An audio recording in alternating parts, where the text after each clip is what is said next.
Hello, Top Fan Rivalry supporters, friends, followers. We appreciate you and welcome to Friday morning. Yes, we made it through. What a week, what a week, what a week. But it's been a lot of fun. So, Dave and I got to wrap up the week with College K. Dave, how the heck are you? How's it going? Doing great, doing great. Yeah, I agree. We got a chance to see each other this week at UCLA. That's always fun whenever we get together and have a good time. Not awesome where you have to park. Yeah, well, it was a great night, great weather, and some good baseball. So can't Yeah. complain about that. No, you cannot complain about that. Absolutely not. Absolutely not. So before we get started, we want to also mention, as we do in most of our podcasts, we want to mention our corporate sponsors, those that keep Top Fan going. So number one, we're grateful to Josh over at Drunken Gentleman Clothing Apparel. They do a great job. Plus, they get together and hang out a bit.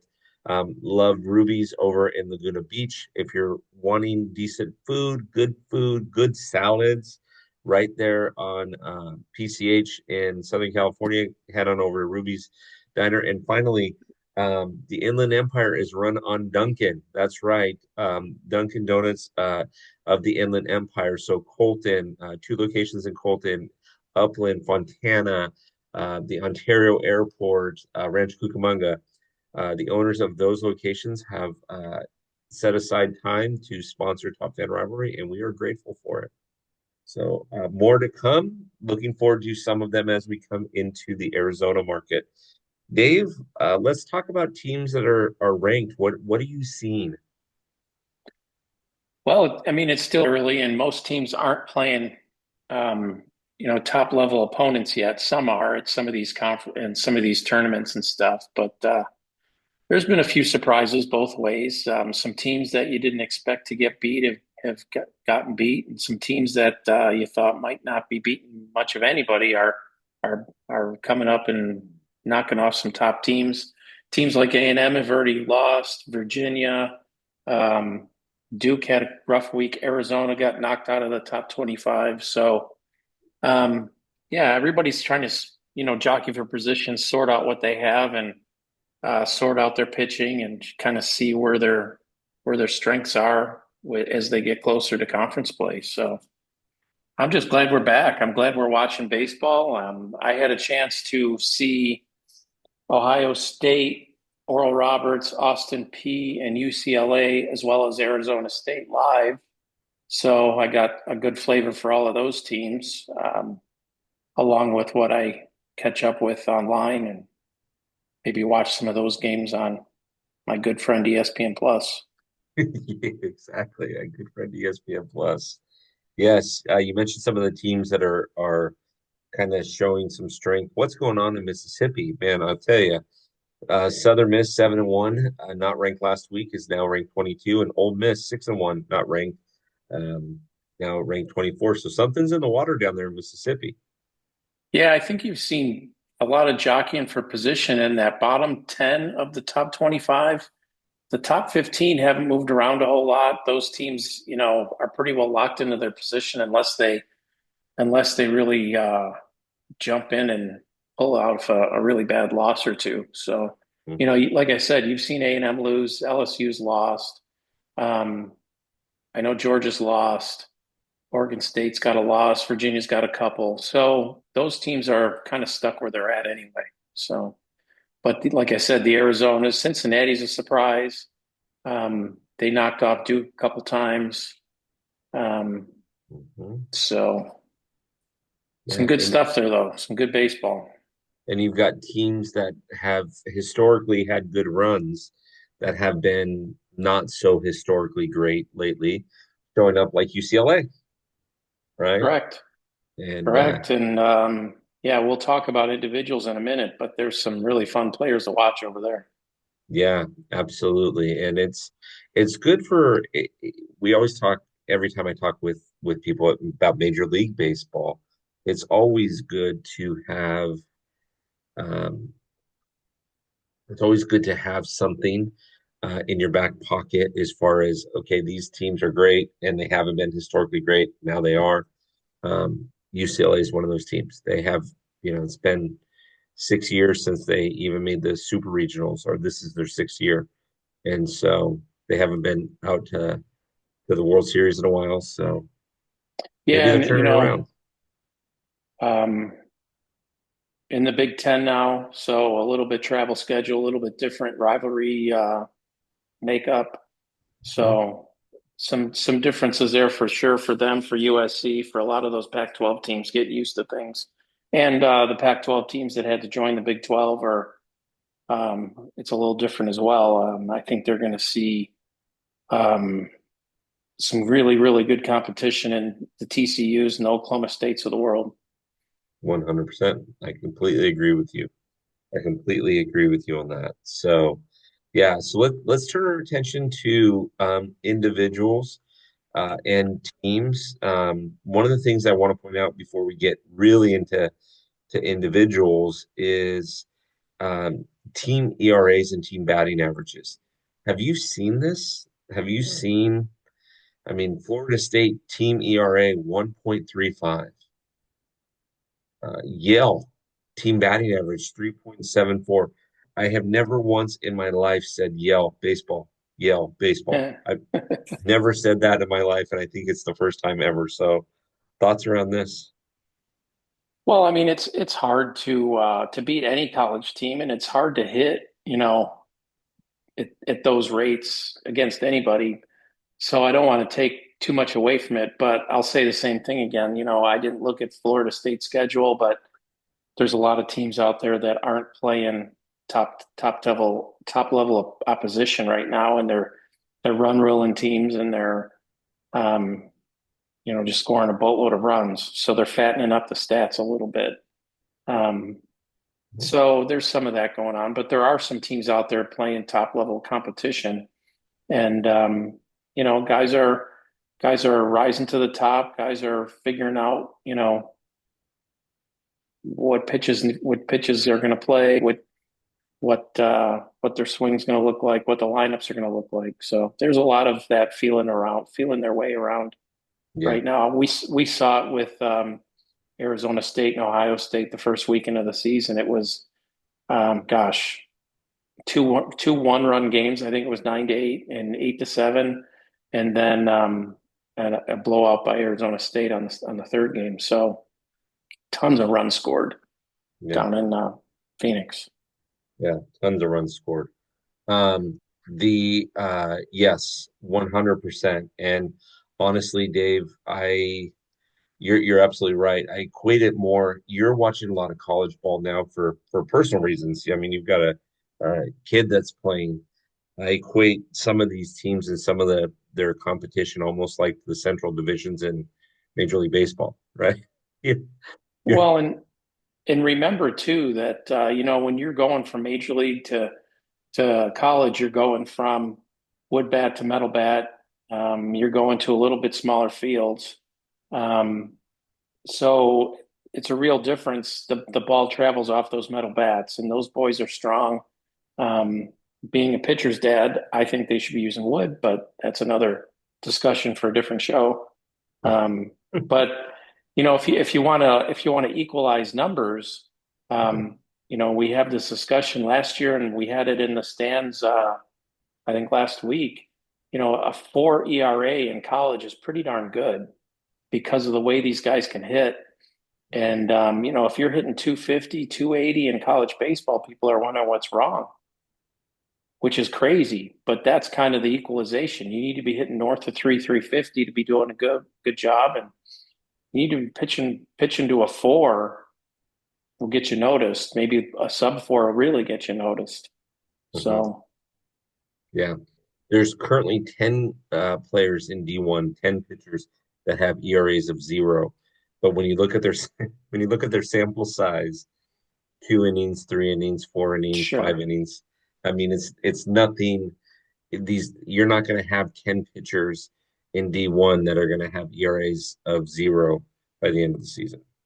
Yeah, no. No, So, and especially once conference play starts, and you look at the standings in some of the conferences, and you're going to see teams at the top of the standings that you're like, wait a minute, that doesn't make sense. And then you'll see teams down in the low in the standings that are ranked. So that'll all sort itself out here in the next month or so. We've got about 2 weeks of non-conference play left for most of these conferences, and then they'll start knocking each other around. Driving each other around. Yeah, 100%, 100%. Okay, let's talk a little bit about some of these individuals that have started off, uh, strong. Levi Clark hitting 660 over at Tennessee. Mhm. You have some experience with this. What can you tell the audience about hitting 660 even with 7, 8 games into it? Well, gosh, I mean, it's super hard to do. He's got an OPS of 2.08. It's crazy, but this kid's a freshman as well, just solid hitter. But Tennessee is run ruling everybody they play. They're winning by double digit margins for most games. So yeah, the stats are crazy, but they're also benefiting from the opposition right now. So, and we Mhm. all know that the SEC stuff gets real in 2 weeks, and you won't be run ruling teams very often in the SEC. So, Not in and the I know that SEC. you got a freshman here that's getting a look and getting at bats, and it's good for him. It's good. It's hard to crack a lineup as a freshman anywhere, so Mhm. good thing. 1,000%. 1,000%. Um, I gotta mention my guy Rock Chalowski at UCLA. We saw him when you and I were there. mhm. He hit 3 home runs, 3 straight games, one against us on Tuesday, but two of those three were grand slams. Just a rock solid shortstop, good hitter. Really improved his swing and his eye. Just fun to watch. Really fun to watch him in the field and watch him kind of lead his team around Brentwood. It's really really cool. And I mean, the pitch he hit for that grand slam on Tuesday, it was a hung slider, but man, I don't know how you get a barrel up there and get it out. That was impressive. Well, one of the things too, Dave, that I didn't know anything about this kid before you told me about him. He had, I want to say, 3 or 4 ground balls hit to him all game, and he made it look easy. Now, one of them Hmm. he committed a throwing error, but he was going the opposite way, and he was able to turn, plant feet, throw. He just hurried the throw a bit. But there was a ball that was hit up the middle that was hit hard. He moved his feet, didn't try to dive, and scooped it up and threw it over to first base. And I thought, this kid's good on D too. Yeah, no, he's solid for sure. I think D1 baseball had him top 10 in the country. I think top 10's crazy. I think he's top five easily as far as shortstops in the country. And he's hanging out in LA, a little bit under the radar because UCLA hasn't been that good lately. So um, if you can run out and see him, dial up their game, you need to watch him if you're into that. Yeah, 100%. There's a kid over in Maryland. It's got 21 RBIs in 7 games with 6 homers. Um, he's doing what I mean. Again, granted, we might be talking about sample size as far as who they're playing, but still 7 games, 6 home runs, 21 RBIs. Doesn't matter who you're playing, you're still hitting the ball pretty well. Darn right. It's hard to do it So against anybody. yes, yes, and then you've got a guy named Mason Lyle. I think I said his name right at the University of Texas San Antonio, which is a huge baseball school. Let me tell you, that's right up there with Yale baseball, right? I mean, you don't say University of Texas at San Antonio hardly enough. Let me tell you, Dave. But Well, go go ahead, ahead. finish your thought. I was just gonna say, kid's got 21 hits already. Well, and it's important to remember here too, right? Minor league baseball contracted, and roster sizes in college baseball are going down Mhm. next year. So the natural effect of that is it's going to push better players into other divisions, into lower level teams. So you're going to see the quality of play go up in lower level D1, D2, D3, JUCO. There's talk. I think it's I don't know if it's final or not, but about JUCO retaining eligibility for D1. So the whole dynamic's going to change, and the whole idea of playing at UTSA or one of those schools being kind of a step down is going to kind of go out the window because you're going to be pushing, really good players that might have been drafted out of minor league baseball, and they're going to stay in school. They're going to push guys that might have made a D1 roster, like a Power Four roster, into a different part of college baseball. And the trickle down effect of the talent, I think you're going to notice, maybe noticing already because the minor leagues contracted a few years ago. So, and the Mhm. draft got cut in half. So Yeah. it's important to remember that stuff. Like there's really, really good talent, and it's only going to improve as these changes kind of take effect and work their way through the system. Yeah.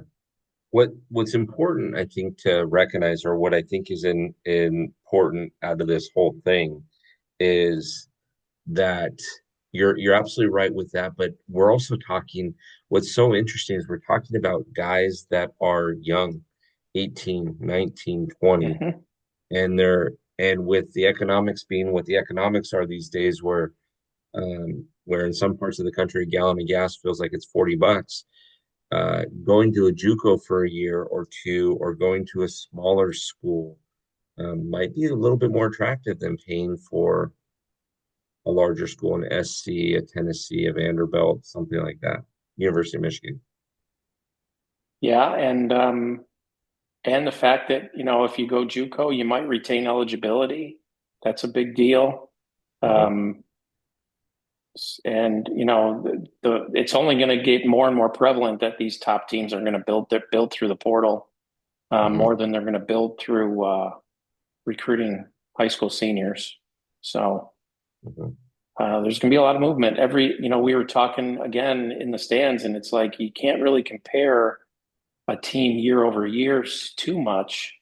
because each year kind of stands on its own with graduations and in the draft and losing players that way and kids transferring in, kids transferring out. Every roster kind of stands on its own, especially the higher you go in the Power Four.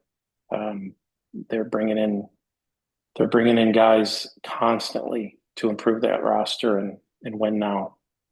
Yeah. Yeah. No, makes sense. Makes sense. Um, okay, so before we wrap up, there are we haven't really got into conferences yet, but is there any games in the next week and a half, 2 weeks before we get together again to talk about this that are real standout games that you like? Is there anything that you think, this is worth? Well, I'm watching the Arizona Wildcats because they're going to a tournament in Houston and they're playing Texas A&M, Mississippi State, and Tennessee on 3 consecutive days. So talk about a buzzsaw right there. And if they can Yeah, come out of that 2 out of 3, that's going to be pretty damn impressive. They 100%. stumbled out of the gate and lost their first 3, but they've won 5 since then. So um, talk about running a gauntlet right away. That's going to be big. Yeah. I think that their head coach took a play out of my high school head coach's playbook, which is give you a little dabble of something where you can beat up on a few teams early and then put you into some tournaments where you should get knocked around and level you up before the actual conference season starts, right? Yeah, yeah, and you see a lot of teams, especially Power Four SEC, that are bringing in some teams that they can really beat up on. That's one way of thinking about it. Then you've got other teams that are doing midweeks with a different Power Four conference. So, like I said, we just saw Arizona State and UCLA, pretty darn good 2-game midweek series Yeah. for non-conference play. So I kind of like that model a little bit better. I don't know that it does anyone any good to beat a team 29-2. Um, I'd rather split with UCLA and have a good competitive week and test my team and just kind of see learn a little bit more of what they're made of. Mhm. Yeah, 100%, 100%. And like you say, that you have two teams. You use the example UCLA, ASU. You have two teams that historically have had really, really good runs, maybe bouncing around a little bit to start making runs again, a little bit more, I should say, in runs. And it's good to see a nice competitive game. The game that I was at was competitive, even though there was a few errors and a few things that got missed. It was competitive. The next game was even more competitive, right? Well, So you had Arizona State coming in there scoring 8, 9 runs a game, and I think they scored six in 2 games combined. But they came out with a split and got some answers on the pitching side. And the kid from UCLA, Luke Rodriguez, pitched really, really well in a 2-0 loss. They've got some good hitters, some good players on that team. So the Big Ten needs to keep their eyes open when conference play starts. yeah, 100%, 100%. So I got to mention one other one. You mentioned Tennessee, and you mentioned uh, the hitter. I'm going to mention a pitcher. That's Liam Doyle, and okay. he's a lefty junior. He's been lights out. Mhm. Again, competition is a question mark, but it's hard to do what he's done against anybody. A .87 ERA, 2 wins, 10 innings pitched, 25 strikeouts in 10 innings is insane. So hats off to him. That's a transfer in Yeah. And what year is he? junior. Okay. So this may be it for him. Yeah, and I actually watched some of the one of the games, and he's legit from the left side. It's that's a tough at bat. So The it'll be interesting to see once they start conference play how that works out. I think he's going to be just fine though. Where do you transfer in from? I was one of the Mississippi's. I'll tell you in a second.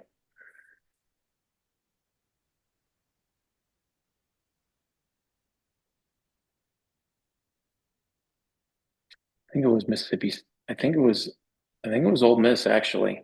Ole Miss. Okay. I could be wrong. Don't shoot me, but I think it was Ole Okay. Miss. That's- Yeah. Listen, I mean, if you've got 25 strikeouts in 10 innings, that means you're averaging over two strikeouts an inning. Yeah, Some it's innings you're crazy. getting three strikeouts. Again, like you said, it'll be interesting when he gets into SEC play. But for right now, take it and run with it, right? Right. Absolutely. So very good, very good. Okay, well, Dave, this is obviously we're going to do this for those of you that aren't familiar. Last year we did it every week. It was a little, it might have been a little much because we were looking for content, but I'll tell you what, we'll start doing it every other week. And when we get into conference, if we need to give you some more doses of college, we will absolutely do that. We're not afraid to do that. Yeah, and we may do some lives from some of these stadiums. I know 100%. I've got travel booked to TCU, Fort Worth, and Utah, Yep. and I'll probably be at Oklahoma State at some point. I'll be down in Tucson at some point, so um, may just go live on one of those. Love it. Love it. I'm trying to meet you out at Utah. I have a friend of mine whose son pitches for BYU. They come to you guys this year. I have a sneaky suspicion that they'll be out for the game. So if that's the case, then I'll definitely I might try to sneak out there again and see you Yeah, for and I that game. think when we get together again for this podcast, it'll be toward the end of non-conference play, so we'll get a few more answers on what some of these teams are looking like. One thing we did not mention, which is unfortunate, is that Texas A&M lost probably their arguably best player, Gavin Grahovac, to a shoulder injury. So Mhm. that's going to hurt them. As in all these cases, it's next man up. So it'll be interesting to see who tries to fill the void, how they try to juggle their lineup, and somebody's going to get a huge opportunity. Really sorry to see him go down. Great kid, great player, but he'll land on his feet and he'll be just fine once he gets healthy. Yeah, yeah. Once he gets healthy, right? And that's the key is like you say, and when you're a superstar at the next level, there's always a spot for you. At the collegiate level, it's next man up, and sometimes there's not always a spot for you. So Yeah. you like to see guys come back and get healthy. Good call. Well, Dave, I appreciate everything you do. Everybody that's listening to this, we appreciate you for Friday. We've had absolutely fantastic week this week with American League with Ashley and Kenna on Monday. On Tuesday, we had a new podcast guest, and Ivan, who is a fan of your team, Dave, the Chicago White Sox. I'm sorry, Chicago Cubs. Just kidding, they're not your team. Um, Uh, we had we had Jay, who is a Tigers fan. Yesterday we had Corn. Today is College K. So, Dave, I sure do appreciate you, and let's do it again soon. Sounds good. All right.